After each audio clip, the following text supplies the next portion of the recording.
El profesor José Juan Pérez Preciado trabaja en el área de conservación de pintura flamenca y escuelas del norte del Museo Nacional del Prado y a la vez es profesor asociado de la Universidad Complutense de Madrid en el mismo departamento de Historia del Arte. Fue coordinador científico de la exposición de Roger van der Weyden y los reinos de la península ibérica en el 2015 y comisario de la muestra de la Fuente de la Gracia, una obra del taller de Jan van Eyck en el 2018. A la vez es autor de numerosos libros y artículos de investigación en el campo de la pintura flamenca entre los siglos XV al XVII y desde su tesis doctoral especialmente vinculada al ámbito del coleccionismo histórico, pues yo creo que ha ido descendiendo desde el XVII al XVI al siglo XV en el que actualmente le encontramos trabajando y más frecuentemente citando y publicando. Y en ese mismo sentido, pues esperamos que salga muy pronto a la luz. Creemos que ya está terminado el catálogo de pintura neerlandesa antigua del Museo del Prado, que esperemos que, bueno, primero que salga pronto, repito, y en segundo lugar, pues que nos aporte todas estas novedades de las que hoy nos va a hablar, en concreto sobre la Madonna Durán y los trabajos técnicos que han realizado de obras tan insignificativas e importantes como las que atesora el Museo del Prado. Así que por no robarle más tiempo, tiene la palabra, profesor Pérez Preciado. Hola, buenos días. Muchas gracias por esta amable presentación, Mati. Pues un agradecimiento que quería hacer extensivo a Olga, por supuesto, y al IPC por la organización de este interesantísimo seminario online, La Cuarta Dimensión. Y gracias también porque, como ha dicho Mati, ahora puedo compartir con ustedes y lo voy a hacer inmediatamente, los avances en el conocimiento y en el estudio de esta pintura del Museo del Prado que, bueno, como también ha dicho Mati, pues hemos realizado desde el museo como parte de esa catalogación de los fondos de pintura neerlandesa del siglo XV, que sí, está a punto de publicarse, estamos ya en la fase de edición, pero todavía hay mucho trabajo que hacer y cuestiones por pulir. Esperemos que salga probablemente para el año que viene. Es un estudio, el del catálogo, y por tanto de lo que hoy voy a hablar aquí, que he realizado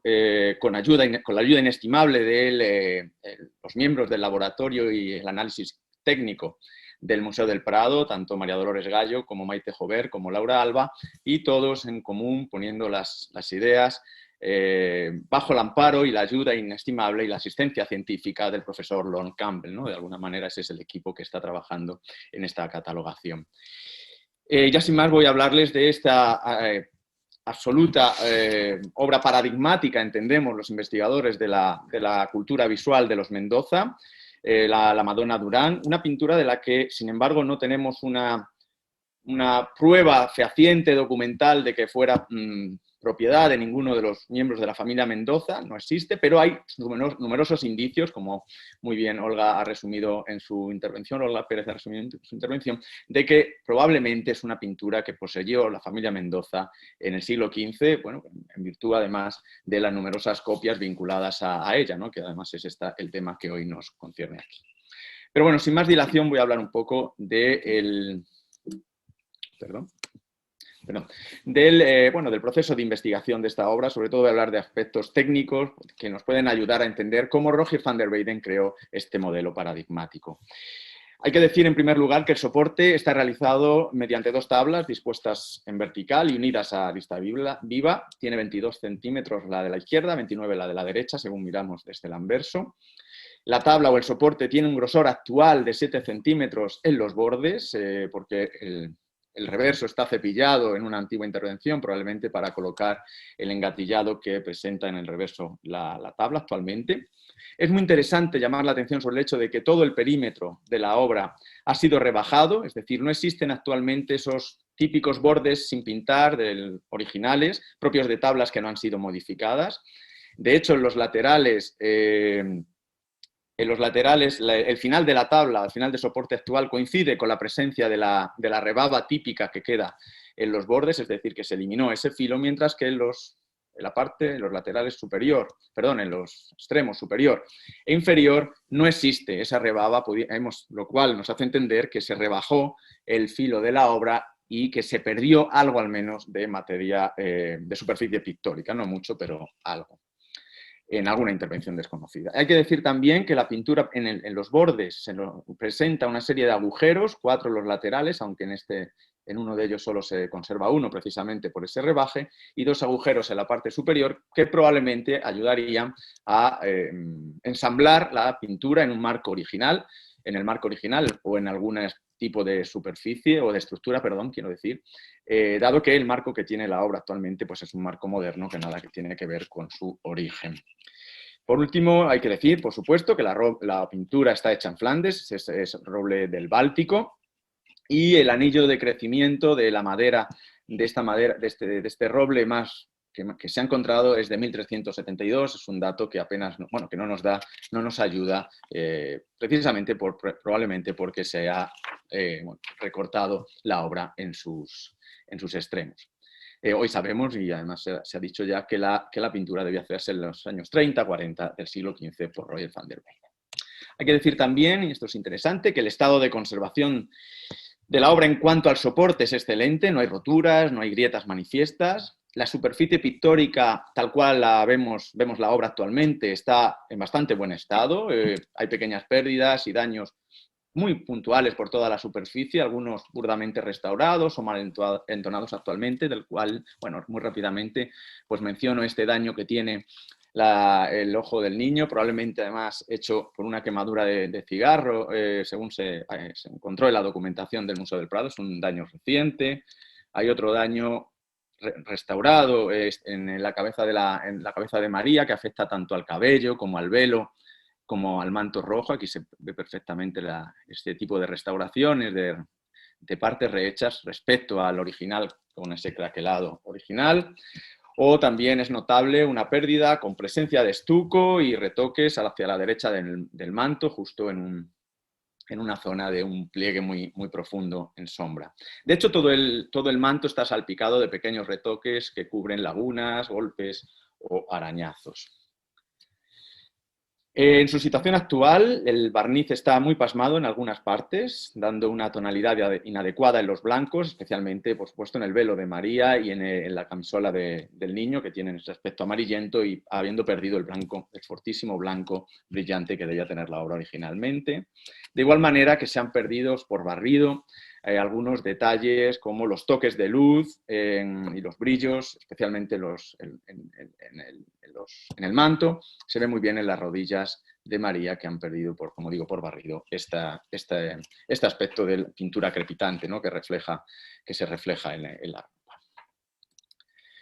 Pero es especialmente, y esto sí es muy importante, la zona de la izquierda la que tiene innumerables problemas de conservación. Algo que delató la radiografía realizada, que nos muestra pues, todos estos puntos de zonas estucadas, casi todas estas tienen una forma ovalada y muchas de ellas, son muchísimas y están diseminadas por toda esta zona, lo que nos ha hecho pensar quizás en un problema de conservación derivado del calor que afectó a los materiales pictóricos. Por la densidad radiográfica y por las distintas tonalidades se entiende que son intervenciones realizadas en distinto momento y con distintos materiales, pero sin embargo no ha sido posible fechar en qué momento la pintura sufrió daños en esta zona. Daños, bueno, que tuvieron que ser de esta manera tan tosca y agresiva intervenidos hasta tal punto de que posteriormente se repintó toda esta zona, todo el fondo de negro para ocultar esos daños. Ese repinte negro con el que vemos que vemos en el fondo de la Madonna Durán actualmente afectó a los perfiles de la figura femenina, de la figura de la Virgen, incluso cubriendo partes del manto, lo vemos aquí en el detalle de la manga derecha, hasta el punto incluso de ocultar algunas de las espectaculares detalles de decoración de estas perlitas que decoraban la cenefa del manto. De igual manera, en el cabello del niño se aprecian zonas de intrusión de ese repinte blanco que nos ocultan los rizos dorados. Si bien, en otros momentos, aunque de esto no tengo imagen, ese fondo negro, cuando se ha craquelado, nos ha permitido ver debajo de él una tonalidad grisácea que se presumió en un primer momento que era la que tenía el fondo de la Madonna Durán originariamente. Ahora mismo vamos a hablar un poquito también de eso. Porque dicho todo esto, que en realidad era conocido desde hace tiempo, algunos de estos detalles, entremos en lo que ha aportado el reciente estudio técnico de la obra, sobre todo en cuanto a cómo Roger van der Weyden fue creando este modelo de pintura mendocina que tanto interés despertó en España. Es decir, cómo Roger van der Weyden fue construyendo un modelo pictórico y único, pero, insisto, tan profusamente imitado. Hay que decir, en primer lugar, que algunos de los aspectos técnicos del estudio de la obra fueron incluidos por Asperen de Boer y Dijkstra en la monografía que se hizo en 1992 sobre aspectos técnicos de las pinturas del grupo del maestro de Flemal y Roger van der Weyden, pero recientemente, como he dicho al principio, una nueva imagen reflectográfica, una nueva radiografía, una nueva toma de muestras nos ha permitido aportar numerosas cuestiones novedosas, algunas de las cuales ya fueron anticipadas en la exposición que se dedicó a Roger van der Weyden en relación a los reinos peninsulares, celebrada en el Prado en el año 2015. Empezando por la reflectografía y lo que aporta respecto, sobre todo, del diseño inicial con que Roger van der Weyden concibió la obra, se evidencia, en primer lugar, una profusa utilización del dibujo subyacente, aplicado siempre con un medio, mejor dicho, realizado con un medio fluido y aplicado con un pincel bastante ancho, utilizando tanto para marcar el conjunto de la composición, como sobre todo para los detalles de las figuras y los detalles decorativos. Ciertos detalles que luego no fueron llevados a cabo en la misma manera en la que fueron dibujadas, evidenciando desde el primer momento que van der Weyden no copia ningún modelo previo, sino que está creando una imagen ex novo. Y esto se ve muy bien en el detalle de la cabeza. Vemos perfectamente el dibujo inicial de la cabeza de María con los ojos, la nariz, la boca, en una posición mucho más frontal, mucho más erguida. Incluso estos rayos, estas líneas, mejor dicho, nos hacen presumir que la primera idea de Rogier era realizar una virgen con un halo, una figura nimbada con un halo de rayos. El rostro del niño está también muy someramente dibujado, con trazos muy gruesos, como vemos aquí para marcar la oreja o aquí para marcar el cuello en esta posición de semiperfil. Destacan en el detalle del niño estos trazos, quizás para marcar una sombra, que no tienen ninguna correspondencia en el visible y que pues, llamando la atención este detalle. En cualquier caso, a diferencia de su madre, el niño está concebido desde el primer momento en la misma posición en la que va a ser finalmente pintado. Ahí, esto lo vemos muy bien jugando con el libro, evidentemente. Aquí vemos muy bien la línea del brazo que se dirige hacia el libro, si bien luego se ha pintado un poquito más abajo. Y solo hay pequeños cambios en la posición de los dedos o en la posición de los pies. Espero que se vea bien aquí en los pies en este pie en concreto. El libro es también un detalle muy presente desde el dibujo subyacente, desde el primer concepto de la pintura. Si bien no fue pintado estrictamente de la misma manera que fue dibujado, aquí vemos esos picos de las hojas inicialmente dibujados frente a donde finalmente se pintó. El manto, por otro lado, está también muy detalladamente dibujado, tanto en el diseño de los pequeños roleos trifoliados y otros detalles decorativos de la cenefa, como para marcar, lo vemos aquí muy bien, los pliegues y las sombras. Es muy llamativo o muy curioso cómo se ha conservado el dibujo subyacente perfectamente visible en aquellas partes del ribete de la cenefa que quedan en sombra, mientras donde se aplicó la luz o se aplicó esta tonalidad amarilla para dar esos resaltes de la luz, el dibujo nos ha quedado oculto, ¿no? manifestándose solo en estas partes en sombra. En su diseño, el manto apenas es un diseño, perdón, el del manto, que apenas está modificado durante el proceso pictórico, si bien solo este pequeño pico que se dibujó aquí finalmente se elevó a esta parte, que este pequeño cambio tiene una razón que vamos a ver inmediatamente. Como digo, el dibujo subyacente es muy utilizado para marcar las zonas de sombra de los pliegues del manto mediante esa solución de líneas paralelas muy apretadas, aplicadas de manera muy localizada allí donde se estima que se necesita una sombra mucho más profunda, como es, por otro lado, habitual en este momento. Esas zonas de sombra marcadas mediante trazos paralelos están también muy trabajadas en la parte derecha de la arquitectura, la parte derecha del nicho donde se asienta la figura de María, con esto, como digo, con estas líneas paralelas cuya presencia se va difuminando hacia la izquierda, lo cual nos hace ver que desde el primer concepto, desde la primera idea bocetada sobre el lienzo de Roger van der Weyden, la iluminación iba a ser desde la izquierda, tal cual finalmente se mantuvo. Pero sobre todo, esta imagen es muy interesante, la coloco aquí arriba ahora, porque se delata que la forma originaria de la base arquitectónica de donde se asienta María, que marca el dibujo subyacente, es muy distinta a la que finalmente fue pintada, como vemos aquí. Se aprecia que la primera idea era un escalón o peldaño con un avance semicircular, pero situado sobre otra superficie horizontal, en lugar de ser un escalón volado o una moldura volada, como finalmente fue pintada. Aquí son muy evidentes las líneas para marcar la arquitectura del escalón, aquí resaltadas en rojo, así como las respectivas sombras, de manera muy inteligentemente aplicada, rayas verticales para la sombra y la contrahuella del escalón y líneas horizontales para marcar la superficie del escalón, la huella del escalón, del peldaño de abajo. Es decir, en cualquier caso, la solución para la base del trono, donde se asienta María, era totalmente distinta. Algo similar, en ese aspecto de trono, a cómo fue pintada, si no por Roger, por su taller, esta Virgen con Niño, dentro de un nicho, situada colocada en un nicho, que se encuentra en el Museo Thyssen, o algo similar salvando las distancias, a cómo Dios, como Dios Padre, está entronizado en una arquitectura, en un trono pétreo, en la Fuente de la Gracia del Museo del Prado, que antes hemos visto en conjunto, y de igual manera con un escalón, y en este caso con este saliente, si no circular como la obra de Van der Weyden, pues sí, octogonal. Pero una idea muy parecida a esto, salvando, como digo, la diferencia iconográfica, es lo que está planteando Roger van der Weyden en primer momento. Algo que es habitual en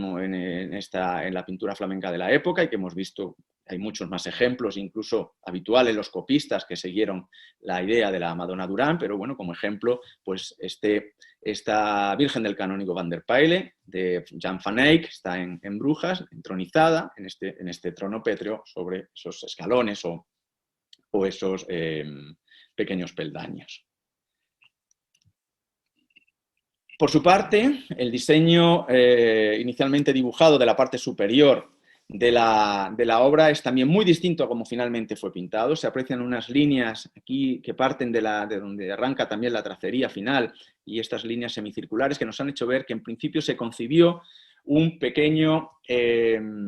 dosel o baldaquino cónico previo a la presencia del ángel, algo similar a este objeto, bueno, similar, no, un objeto de este tipo, como el que se encuentra para marcar la preeminencia de la figura del niño en esta presentación del templo hecha por Hans Memling en una pintura del Museo del Prado. Pero esto, algo similar a este baldaquino cónico, dosel cónico, como queramos llamarlo, es lo que aparentemente está primero dibujado en la parte superior de la Madonna Durán, según nos delata la reflectografía infrarroja. Perdón, el ángel con corona, no está aparentemente pensado en el primer diseño inicial. De hecho, el ángel y la corona apenas tienen dibujo subyacente o se ha perdido. De igual manera que tampoco parece que esa tracería tan paradigmática de Roger van der Weyden y que tanta relación tiene, tanto con el descendimiento del Prado como con el tríptico de Miraflores, y que ayudó a datar la pintura, pues tampoco la tracería parece que estuviera presente la primera idea de Roger van der Weyden. Sí, por supuesto, el arco, como vemos con esas rayas, esas líneas, y la decoración de las enjutas del arco. La reflectografía infrarroja, ya para acabar con ella, también probó que inicialmente el nicho sobre el que se sitúa María no era oscuro en su totalidad, sino que hacia la derecha, a la derecha del espectador era un poco más claro, delatándose la presencia de una sombra proyectada sobre ese nicho y apreciándose igualmente, y la reflectografía delató todo este repinte tan burdo en negro en la parte izquierda, tapando esos problemas de conservación. Por su parte, la radiografía confirmó muchos de los extremos que acabamos de tratar, especialmente la presencia de un nicho tridimensional con la presencia de una sombra perfectamente visible aquí, una sombra inexistente debido a esa cubrición en negro del fondo, como insisto, para tapar este problema de conservación. Aquí lo vemos mucho mejor, vemos también la sombra en este detalle. Más interesantes son algunas cuestiones que delató la radiografía sobre el proceso creativo de la Madonna Durán y la evolución respecto al dibujo previo que veíamos en la reflectografía, probando que algunas partes fueron finalmente pintadas de una manera muy distinta a como habían sido concebidas en el dibujo previo, en el dibujo subyacente, incluso también probando que fueron finalmente pintadas de otra manera en un segundo momento. Es decir, hay un proceso constructivo, la obra se va modificando muchísimo según la va pintando Roger van der Weyden. De nuevo, es en el rostro donde mejor se ejemplifica esta idea. Aquí vemos en el dibujo subyacente, en la reflectografía, la primera idea de una Madonna frontal, perdón, como hemos dicho antes, y en la radiografía muestra de alguna manera muestra cómo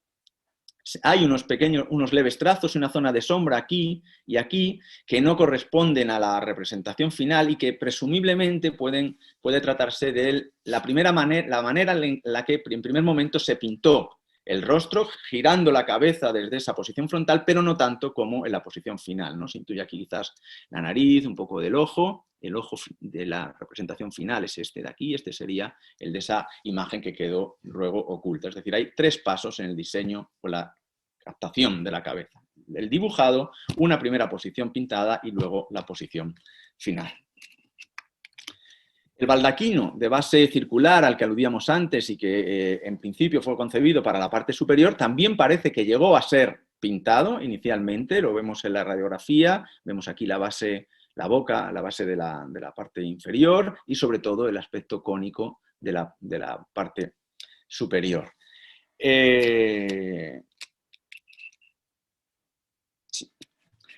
Finalmente, la parte inferior del nicho también es evidente que evolucionó respecto a cómo había sido concebida, cómo había sido dibujada, ese escalón semicircular hacia el centro que se apreciaba en la reflectografía. Es interesante que también llegó a ser pintado, eso se ve muy bien en las luces que la radiografía muestra en esta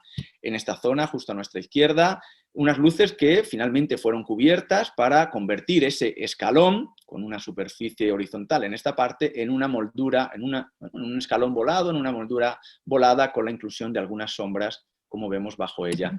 como vemos claramente aquí. Un aspecto muy interesante, antes de este quería decir también cómo el pico del manto que veíamos antes había sido dibujado aquí, fue también inicialmente pintado, lo muestra en este detalle de la radiografía, y finalmente elevado. Vemos aquí incluso se aprecia un poco del color rojo del manto que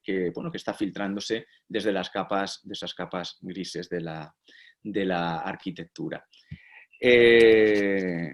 Algo que tiene que ver evidentemente con las modificaciones para la inclusión de ese escalón volado. Un aspecto muy interesante de estos cambios que Roger van der Weyden decide hacer en la parte baja es la comprobación de que el artista necesitó ampliar la superficie pictórica de la obra. Y esto es algo que delató la radiografía recientemente realizada, donde se ve muy bien dónde acababa la superficie pictórica según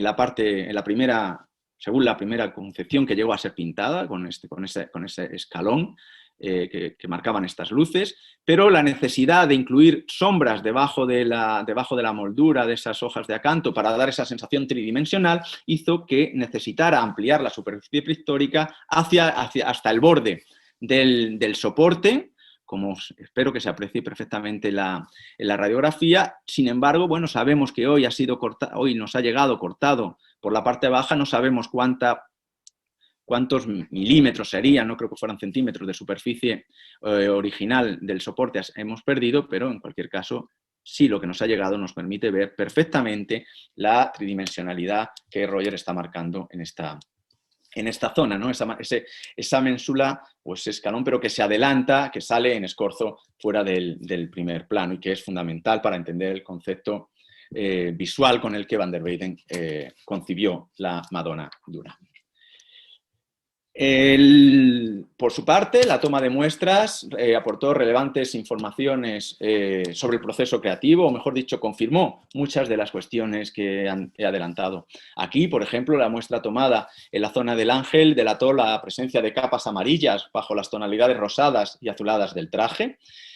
capas correspondientes al dosel, que se aprecia en la radiografía y en la reflectografía, confirmando que llegó a ser pintado y luego eliminado colocando al ángel. Por su parte, la sucesión de capas en las muestras tomadas en la zona del nicho a nuestra derecha delata una presencia inicial en una tonalidad parda o grisácea, que correspondería como, pues, a la primera tonalidad del nicho y que sería muy similar a la tonalidad de la arquitectura de la parte exterior del nicho, como lo vemos en la actualidad.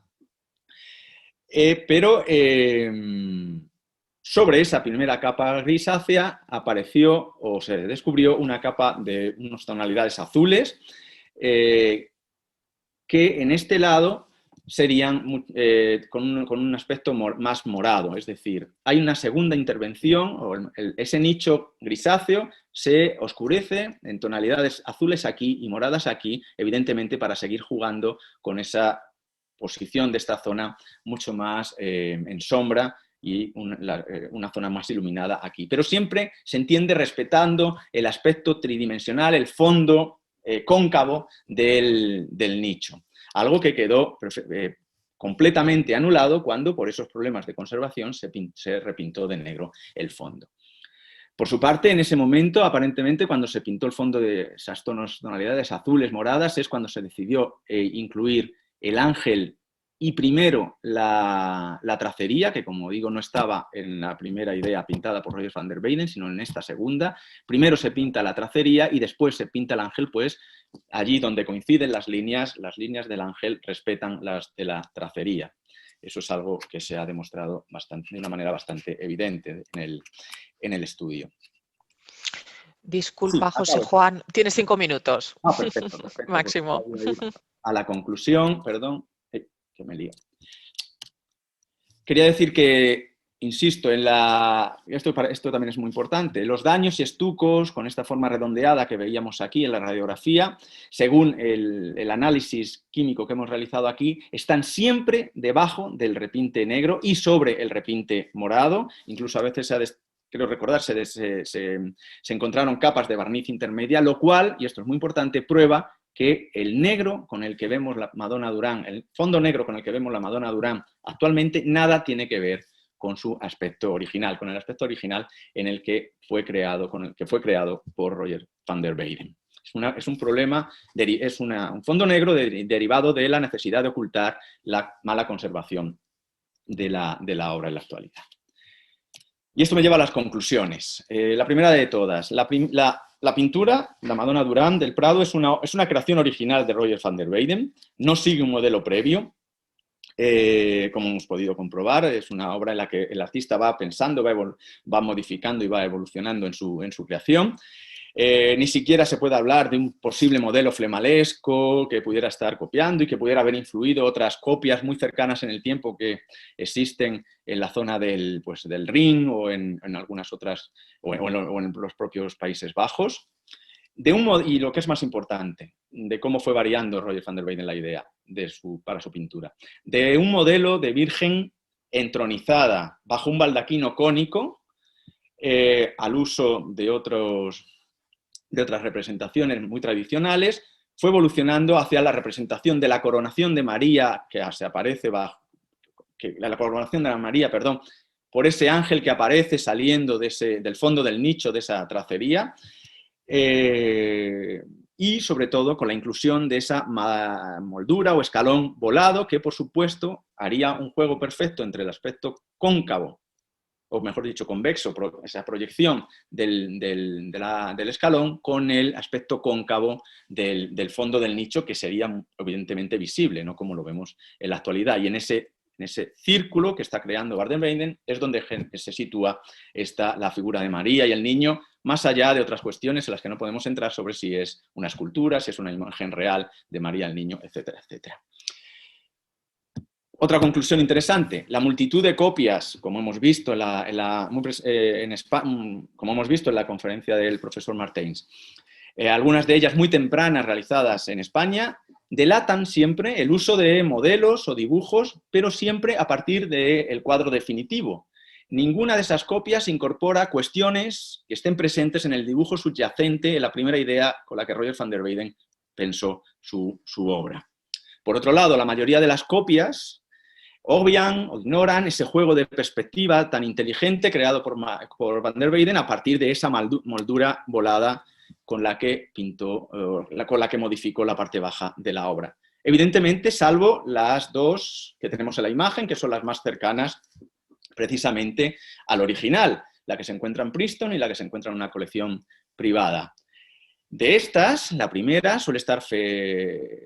puede estar hecha precisamente a partir del original en su estado final, pero antes de que fuera repintada de negro y de que sufriera estos daños, porque incluso por esta tonalidad verdosa, azulada que veíamos y que intuimos, gracias al estudio técnico, que es la que tenía la Madonna Durán en primera instancia. Mientras que la que perteneció a la familia Mendoza y la familia Quiñones, por los escudos que se muestran en la parte alta, que son los de Íñigo López de Mendoza, el primer conde de Tendilla, y Elvira de Quiñones, que pudo ser realizada tanto por ellos como por alguno de sus hijos y que por tanto se ha fechado hacia 1480 o 1500 más o menos, pudiera, esta es una posible aportación, haber sido realizada cuando ya el original fue repintado de negro, lo cual nos ayudaría a situar la obra a situar la obra de nuevo, el original, en las cercanías de la familia Mendoza, por supuesto, pero nos ayudaría también a situar el modelo en el que sufrió esos daños que tiene la imagen en la parte izquierda. Y de alguna manera esto era todo lo que yo quería contar hoy respecto a este maravilloso original de Roger van der Weyden, que de alguna manera se convirtió en pues en un paradigma de las posesiones pictóricas de la familia Mendoza. Nada más. Ya. Muchísimas gracias, José Juan Pérez Preciado, por tu intervención, por las magníficas imágenes, por todas las aportaciones y novedades que nos has mostrado, porque tanto las radiografías como las reflectografías era algo que queríamos ver. Teníamos esos pequeños fragmentos del último catálogo de Roger, pero verlo completo la verdad es que ha sido una delicia y una maravilla. Muchísimas gracias.